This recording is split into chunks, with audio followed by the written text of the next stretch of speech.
Hajde malo da razgovaramo o Bjelašnici. Ova planina koja je bila domaćin olimpijskih igara 1984. godine predstavlja pravi simbol ponosa i tradicije za naš kraj.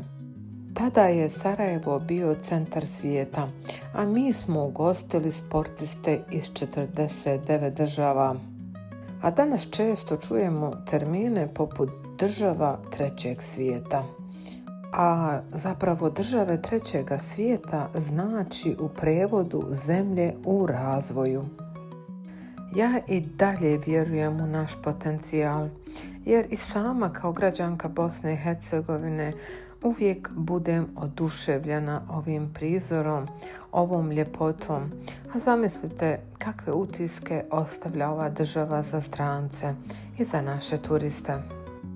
Bjelašnica je dobila ime po svojoj snježnoj bjelini, jer se ona može čak vidjeti iz aviona. Privlači poglede svih onih koji ih slijeću u Sarajevo po svojoj bjelini i ljepoti.